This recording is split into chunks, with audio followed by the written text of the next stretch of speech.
No mission ever went according to plan when humans were involved. Not that the plan was particularly sane to begin with, given that Pavel's distraction involved shooting rockets into the sky. I wasn't sure how lighting explosives was a good idea, unless the goal was for the humans to blow up the embassy themselves.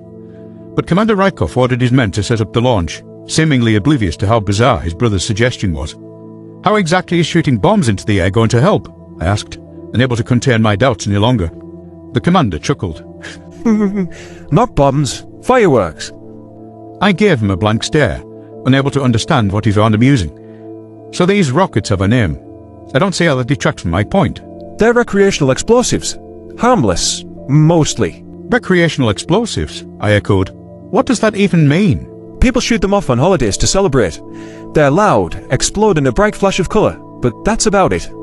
Come to Earth on Unification Day, and you'll see plenty of them. That is supposed to be fun. Yes?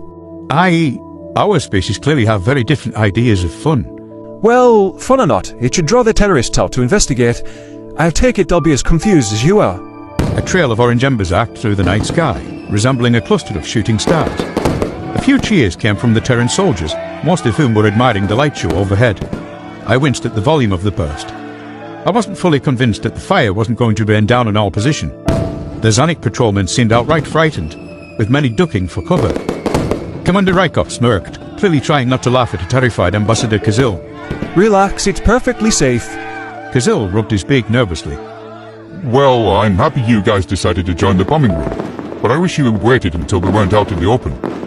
Bombing run? Rykov and I asked in unison. You haven't heard? Pretty soon this rock will be the joint property of the Terran Union and the Zanik Republic. Kazil glanced in my direction, observing the shocked look on my face. Don't worry, General. I'm sure the Jatari will be wise enough to jump ship. It seemed the ambassador's implication was that the Terrans and the Zanik were teaming up to invade the capital. As long as it fell to abandon the Federation I was sworn to protect, siding against Earth in a war was tantamount to suicide. The Jatari more than likely would opt for self-preservation, as would I, which is why it didn't make sense for the commander to lie about his intentions. I frowned at my human friend.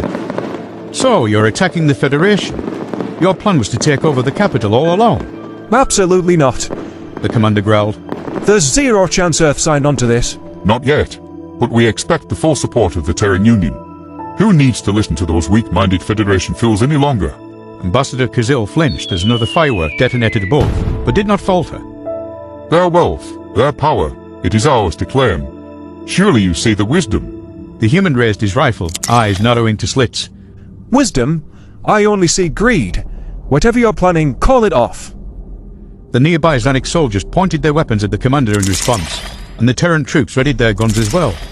I hesitated to join the standoff, but I figured I would get caught in the crossfire anyways.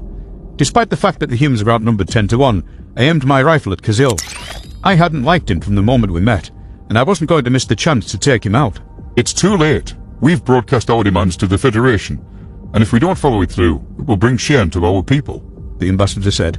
If you do follow through, you will live just long enough to see your soldiers die by our hands. A new voice came from behind me. It was Pavel, who seemed to have materialized out of nowhere. We will overthrow your leaders, crash your economy, and fund insurgents. Then we'll claim we had nothing to do with it, and your pleas to the Federation will fall on deaf ears. You'll never have a lick of proof that we were involved in any way. Fierce words from a diplomat of all people. Weren't you supposed to be in the embassy freeing the hostages? Pavel inched closer to the ambassador. New orders came in. At first glance, Rykov's brother appeared unarmed, but something about his posture struck me as odd. Upon a closer inspection, I noticed he was holding one arm behind his back, concealing an object from Kazil's view. The commander glanced at his wristwatch, hearing the chime of a notification. I just got new orders as well. This is primarily your civilian populace, and Terran government will not tolerate you bombing them into submission.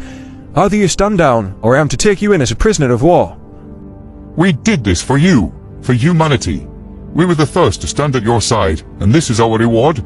Kazil chittered. The Federation betrayed you. They are not worthy of your allegiance. Last chance. Surrender. Rykov hissed. Can't do that. Very well. Soldiers, on my command, take out all hostile forces. I want the ambassador taken alive. Commander Rykov paused, spotting his brother slinking towards the Zanik line. Pavel, what are you doing? Sorry, Mikhail. We have different orders. In one fluid movement, Pavel pounced onto the ambassador, drawing a dagger faster than my eye could track him. He sliced through the vital arteries in Kazil's neck with a clean cut, leaving the politician spluttering blood. Plasma fire erupted around me, and I pulled my rifle's trigger on instinct.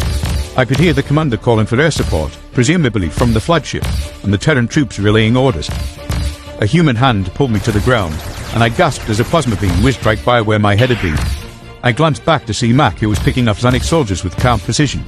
The realization that he had likely saved my life was not lost on me, and I gave him a small nod of acknowledgement. Drawing a deep breath, I tried to collect my bearings, acquire a target, eliminate the target, rinse and repeat. Simple. I spotted a Xanic soldier crouched behind a police barricade, propping up a rocket-propelled grenade. Time slowed to a crawl as I peered through my scope, lining it up with my crosshairs. Steadying my hand, I pressed the trigger. The round scorched through the flesh of her forehead, as she crumpled to the ground in a heap. An explosion detonated a few paces from my position, taking out 2 humans. Clearly the combatant I'd eliminated wasn't the only one with an RPG. Perhaps it would be wisest to move out of the open road before I was shelled to death. I noticed a small group of Terran soldiers off to my left, sheltering behind a market stall. Drowning them would probably be the safest bet. We could hunker down there until air support arrived. Rising to my feet, I darted in their direction. I had only made it a few steps when a sharp pain tore through my side and I cascaded to the ground. Glancing down, I saw a small hole etched into my stomach, the flesh still sizzling around the edges. Blood spurted from the wound, staining my uniform a sickly shade of green. I tried to move, but my body refused to obey. General! Commander Rykov scrambled out of an alleyway and was at my side in a flash. He wrapped his arms underneath my shoulders, dragging me to safety. It's going to be okay. I'm here. The concern in his eyes told a different story. Your plans are all stupid. I coughed, smiling weakly. The human laughed, wiping away a tear. Yes they are. I stared up at the stars shining in the night sky, admiring their static beauty.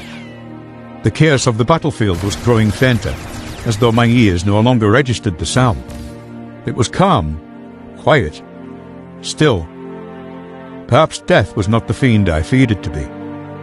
I felt at peace for the first time in a long time, ready to drift off into the night. Darkness crept in at the corners of my vision, and then the world faded away.